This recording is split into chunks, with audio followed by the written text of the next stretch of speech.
আমার খবর। এখন যে সরকার এসছে বেঙ্গলে, সেই বেঙ্গলে এই সরকার এই যে ভেজাল দেওয়া পেস্টিসাইড এগুলো সব বন্ধ করে দেবে।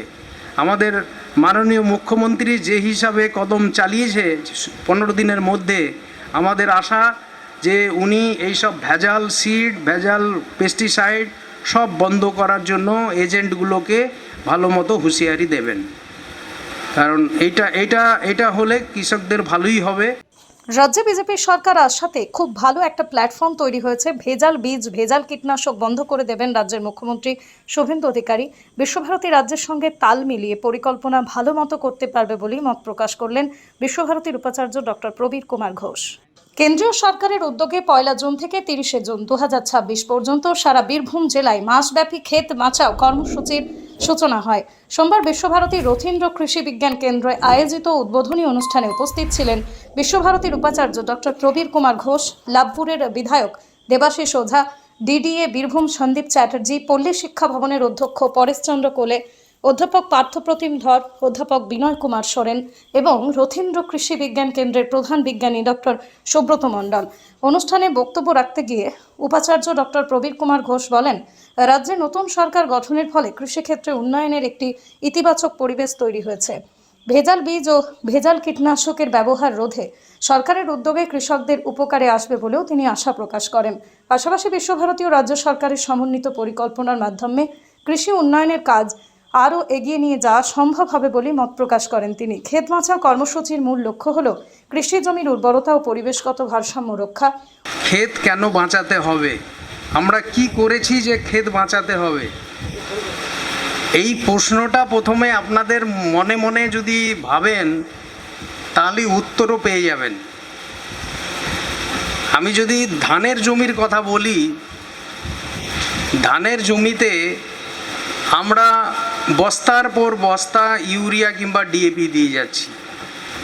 আমাদের দরকার কতটা সেটা কিন্তু আমরা কোনোভাবেই চিন্তা করি না, এবং বস্তার পর বস্তা দিয়ে যাওয়াতে আমাদের দরকার কি দরকার না সেটা না চিন্তা করে পয়সাটা কোথায় থেকে আসবে, দামটা কোথায় থেকে, দাম তো বেড়েছে, আপনারা ভালো করেই জানেন। খুব ভালো একটা প্ল্যাটফর্ম তৈরি হয়েছে যে বিজেপি সরকার এখানে আসাতে আমাদের স্টেটে, আমরা স্টেটের সঙ্গে তাল মিলিয়ে এই পরিকল্পনাগুলো ভালো মতো করতে পারবো।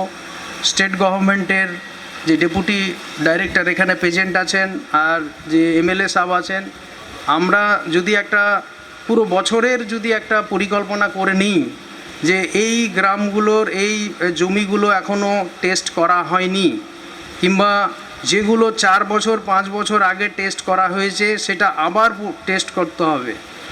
কারণ আমাদের যদি নাইট্রোজেনের মাত্রা যদি সাফিসিয়েন্ট থাকে তাহলে আমাদের নাইট্রোজেন দেওয়ার দরকার কতটা সেটাও বলে দেবেন।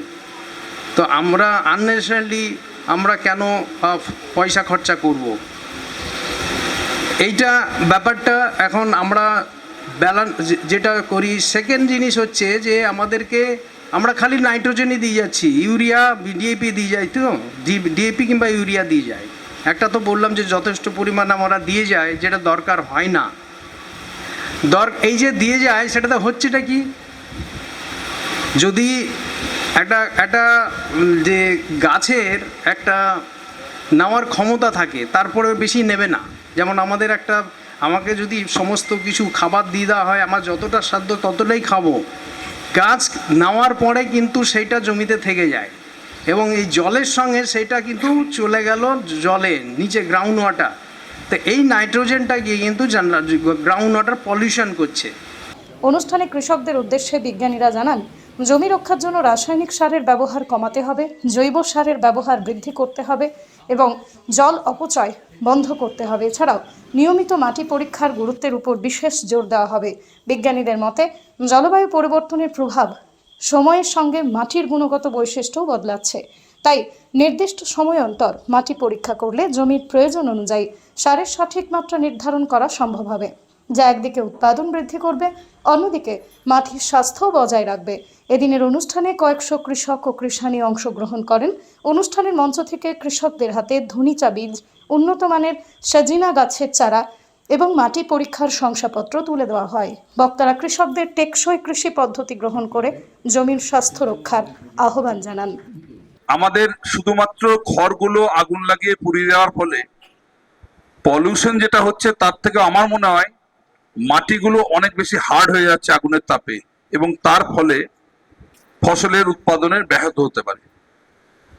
আমরা যেটা সব থেকে বড় ভয়ঙ্কর আমাদের কাছে, আমি যেটুকু মনে করছি, আমরা কৃষক বাড়ির ছেলে হিসাবে আগে গরিব মানুষ থেকে একটা মধ্যবিত্ত শ্রেণী পর্যন্ত আমরা গরু বাড়িতে পালন করতাম। আমরা বেশিরভাগ জনই আজকে সেটা ছেড়ে দিয়েছি, গরু পালন। আর গরু পালন যখন ছেড়ে দিয়েছি, তখন গোবর সার নেই। সুতরাং জৈব সারের ব্যবহারটা আমরা নিজে নিজে তুলে দিয়েছি। আগামী দিনের ভবিষ্যৎ খারাপ ডেকে আনছি আমরা নিজেরাই। আমাদেরকে আরো বেশি চিন্তা ভাবনা করে প্রত্যেকের বাড়িতে গো পালনের ব্যবহারটা করতে হবে। মানতে হবে যে এরা না থাকলে কৃষির যে উন্নয়ন, যেটা জৈব সারের প্রয়োগ, সেটা আমরা করতে পারবো না। সুতরাং আমাদের ভাবতে হবে সব নিয়ে। আমি যেমন স্যার আপনাদের কাছে বলি, আমার গ্রামের আর লাভপুর এবং ভালাসের দুটো গ্রাম আছে, বাকুল এবং লাভপুরের ভালাস, এই দুটো গ্রামে বেগুন চাষের বিখ্যাত বেগুন, মানে বীরভূমের সেরা বেগুনের মধ্যে ওইদিকে হতো। তো এখন মাটির কি অবস্থা জানি না, প্রত্যেকে বেগুন চাষ করছে, কিন্তু বেগুন ধরার আগে গাছগুলো কিন্তু নিজে নিজে সব মরে যায়। তো চাষ আস্তে আস্তে ছেড়ে দিচ্ছে। তো সুতরাং মাটির গন্ডগোলেই এটা সম্ভব। আপনাদের কাছে অনুরোধ থাকবে আগামী দিনে মাটি পরীক্ষা করে এরকম কি কি ঘাটতি হলো এবং কেন এগুলো হচ্ছে, এগুলো আপনাদের তরফ থেকে দেখে যদি এই উপকারটা করা যায়, তাহলে আগামী দিনে যে নাম সুনামটা ছিল বেগুনের আমাদের দিকে, সেই নামটা আসবে। এবং এরকম সমস্যা হয়তো আরো বিভিন্ন জায়গায় আছে, আমি জানি না, তাই একটা উদাহরণ দিলাম। এই কৃষি বিজ্ঞান কেন্দ্র বিশ্বভারতী বিশ্ববিদ্যালয়ের অধীনে তত্ত্বাবধানে থেকে গোটা বীরভূম জেলা জুড়ে কাজ করে। ভারতীয় কৃষি অনুসন্ধান পরিষদ ICAR এর অর্থানুকূল্যে আমাদের আজকে থেকে 1 মাস ধরে গোটা দেশ জুড়ে জেলায় জেলায় একটা অভিযান চলবে, যার নাম হচ্ছে ক্ষেত বাঁচাও অভিযান। মাননীয় প্রধানমন্ত্রী শ্রী নরেন্দ্র মোদীজি, উনি এই মেসেজ, এই ডাক উনি দিয়েছেন, এবং আমাদের যে ভারত সরকারের কৃষিমন্ত্রী, তিনি আমাদের সকলের সঙ্গে মিটিং করে এইটা কাজটা আমাদের উপর দিয়েছেন। আমরা কৃষি বিজ্ঞান কেন্দ্র, এগ্রিকালচার কলেজ, এগ্রিকালচার ইউনিভার্সিটি, রাজ্য সরকারের সমস্ত দপ্তর, বিভিন্ন NGO, বিভিন্ন ফার্মার্স প্রডিউসার অর্গানাইজেশন, সবাই মিলে একসঙ্গে 1 মাস ধরে আমরা ক্ষেত বাঁচাও অভিযান করব।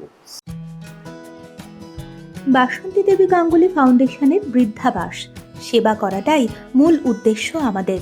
তাই অশীতিপর বৃদ্ধাদের পরম যত্নে আগলে রাখছি আমরা। রয়েছে অন্ন, বস্ত্র এবং সুচিকিৎসার ব্যবস্থা। ঠিকানা Kalikapur colony, ward number 22, Bolpur. সাক্ষাৎ ও পরিদর্শনের সময় সকাল 10টা থেকে দুপুর 1টা পর্যন্ত। বিস্তারিত জানতে 7063472820 এই নম্বরে যোগাযোগ করুন। দেখতে চোখ রাখুন আমাদের ফেসবুক ও ইউটিউব চ্যানেলে।